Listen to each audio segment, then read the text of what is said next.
A very good morning, students. Now today we are going to discuss about the surface energy. ठीक है, last time we have discussed about what surface tension and क्या molecular theory of the surface tension. Now we are going to discuss about the surface energy. तो surface energy होती क्या है? देखो, it is the potential energy stored.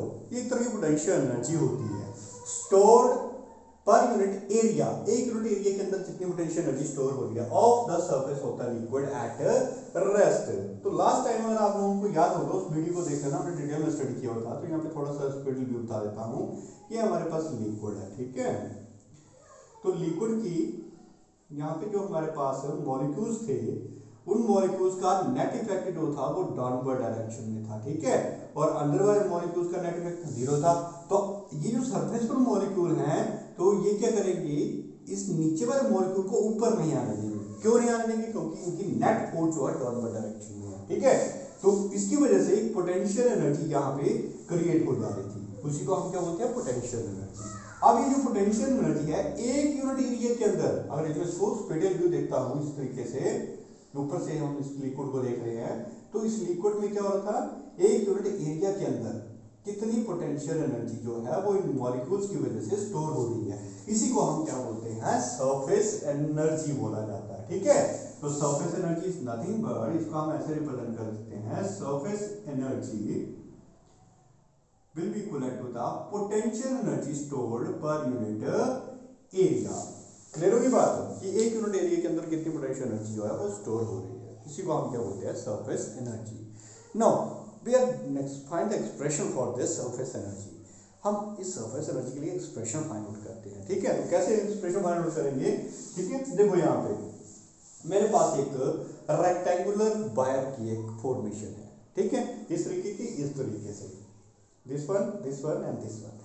ये सारी wire की arms जो है that will be the fix one. ये F से लेके Q तक, P से लेके E तक, these arms are fixed one, क्या है, फिक्स्ड है। Whereas RS is the movable arm. This arm can move easily from this inside. It can move easily within this rectangular wire. Clear हो गई बात ये।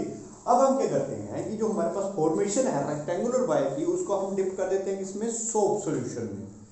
अब जैसे हम इसको सोप सॉल्यूशन के अंदर डिप करते हैं तो एक लिक्विड की लेयर बन जाती है, बबल की तरह एक लेयर बन जाती है, ठीक है। तो उस लेयर में क्या होगा, सरफेस बन जाएगा लिक्विड का सरफेस बन गया। तो इसका मतलब यहाँ पे टेंशन एक्ट करेगी, सरफेस पर क्या होती है, टेंशन एक्ट करती है, ठीक है। ये फॉर्मेशन किसके लिए है, to calculate the surface energy, कि सरफेस एनर्जी कितनी होती है, ठीक है। अब देखो यहाँ पे ये tension will try to attain, जो हमारे लिक्विड में टेंशन प्रोड्यूस हुई है, ये क्या करेगी, they try to attain a minimum surface area. क्या करेगी, कम से कम एरिया एक्वायर करने की कोशिश करेगी, जिसकी वजह से ये आर्म को अंदर की तरफ खींचेगी। क्लियर हुई बात ये, ठीक है। लेकिन मुझे तो निकालना है पोटेंशियल एनर्जी। पोटेंशियल एनर्जी तभी स्टोर होती है जब वर्क डन होता है। तो मैं क्या करता हूँ, यहाँ पे एक एक्सटर्नल फोर्स अप्लाई करके इस आर्म के ऊपर इसको बाहर की तरफ खींचता हूँ, ठीक है। जब मैंने इसको बाहर की तरफ डिस्प्लेस किया, कितने डिस्टेंस से, by the distance of x distance से मैंने क्या किया, इसको डिस्प्लेस किया। तो ऑपोजिटली कौन काम कर रहा है, टेंशन काम कर रही है इसको अंदर की तरफ ले जाने के लिए। लेकिन मैं इसको एक्सटर्नल फोर्स दे करके इसको बाहर की तरफ डिस्प्लेस कर देता हूँ थ्रू द डिस्टेंस एक्स। तो what I have done, I have done some kind of work done. So work done is nothing but force into displacement into cos of theta. As usual, theta will come out to be 0. Two both are in the same direction, so we can write it as force into x. Now, यहाँ पे जो force हम लगा रहे हैं, कौन सी force होगी, that force will be the surface tension force. कैसे हम इसको कैलकुलेट करेंगे, we know that is surface tension.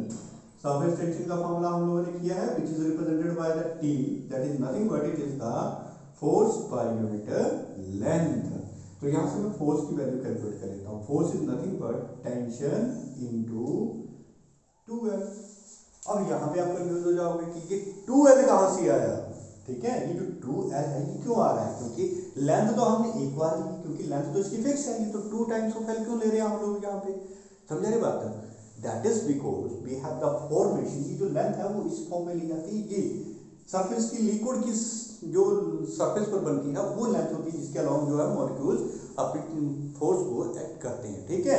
तो इन दो जगह पे ये फोर्सेस एक्ट हो रही हैं। देखो जब मैंने लिक्विड सरफेस बनाया, सोप बबल बना यहाँ पे, तो एक लेयर इस तरफ होगी, इस तरफ भी मॉलिक्यूल्स होंगे, water molecule, which are in the contact of the air, ठीक है। तो यहाँ पे भी सरफेस टेंशन क्रिएट होगी, और एक एग्जैक्ट इसके पीछे भी, इस तरह से पीछे भी एक लिक्विड की लेयर बनेगी, वहां पे भी सरफेस टेंशन जो है वो काम करेगी। तो दो तरह की सरफेस टेंशन पे लग रही है, इस तरफ भी सरफेस टेंशन लगेगी लिक्विड के, और लिक्विड के दूसरी तरफ भी सरफेस टेंशन काम कर रही है। That's why it is taken as that 2L। मेरी बात है, ठीक है। तो फोर्स की वैल्यू निकाली, मैं यहाँ पे सब्स्टिट्यूट कर देता हूँ। तो work done will comes out to be what, T into 2L into X। मेरी बात ये, दिस इज द क्या आ गया, work done. Now this work done is stored in the form of the some kind of energy, that energy will be equivalent to the potential energy। किसमें store हुआ, ये potential energy की form में store हुआ। Now I put this formula in this question, ठीक है। ये जो मेरे पास पर्टिकुलर फार्मूला बना था सरफेस एनर्जी का, उसमें सब्स्टिट्यूट कर देता हूँ। सरफेस एनर्जी को हम रिप्रेजेंट कर देते हैं E से। पोटेंशियल एनर्जी का फार्मूला हमने निकाल लिया, कितना, T into 2L into X upon area. देखो ये कितना है, देखो कितने डिस्टेंस से मैंने इसको डिस्प्लेस किया, x डिस्टेंस से, और कितनी लेंथ थी इसकी, L लेंथ थी, ठीक है। तो यहाँ पे मैं इसको ऐसे लिख सकता हूँ, 2L length into area. Length तो 2 टाइम्स की आ रही है ना, अभी बताया क्यों 2 टाइम्स आ रही है, लिक्विड की 2 सरफेसेस बन रहे थे, इसी वजह से 2 टाइम्स ऑफ L बनेगा, ठीक है। तो देखो एरिया कितना बनेगा मेरे पास, यहाँ पे 2 से 2L कट गया, x से x कट गया, तो energy is nothing but it is the surface tension. In that way we have showed that the surface energy जो होती है, that will be equivalent to what? That will be equivalent simply surface tension। surface tension यानी कि जितनी surface energy होगी उतनी ही हमारे पास surface tension बनेगी। क्लियर होगी बात सभी को ये? So this is all about the surface energy।